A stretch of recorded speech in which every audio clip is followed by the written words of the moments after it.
now tell you what makes a Mark 1 Golf campaign a campaign.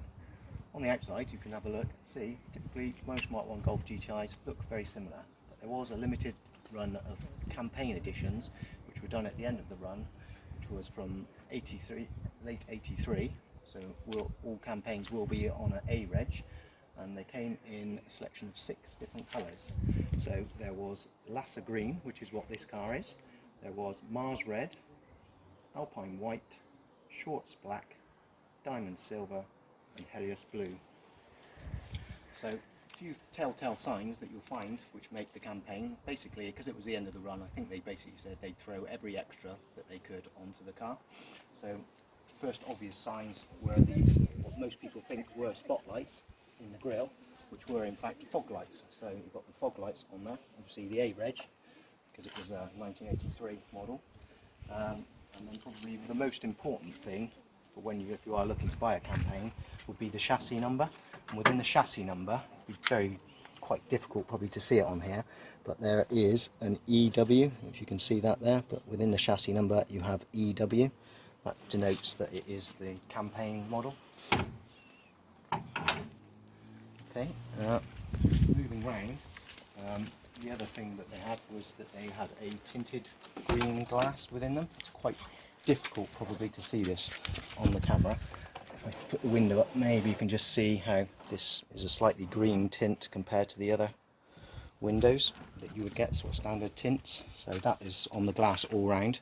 The other thing you get is these later style, which were fitted on the Mark II's pins, which are a bit more thin and slimline. The standard ones were a bit more mushroom like.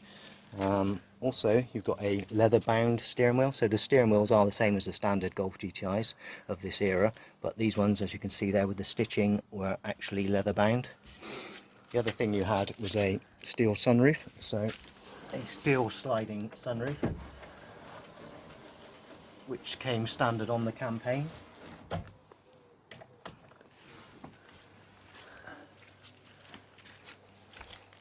The other thing you have is the petrol filler cap, which had a spring-loaded cover, whereas the standard ones didn't have this actual spring-loaded cover that you get on the campaign.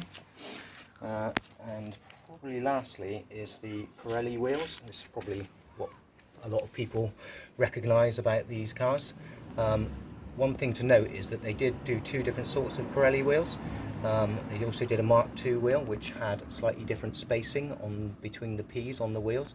So if you look at this wheel, you see the spacing here, which is how you would measure it. This is 7mm, the space here.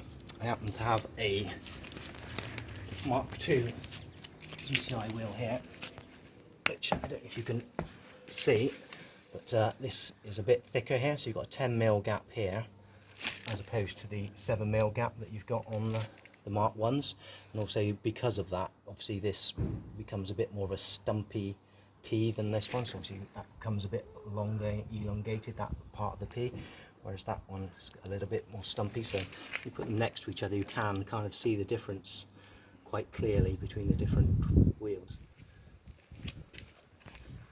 Anyway, there's only a few differences between the campaign, so you'll get a lot of Mark 1 Golfs which will have a lot of these things on it anyway as standard, but that's the thing, and I think the main thing to note is the chassis.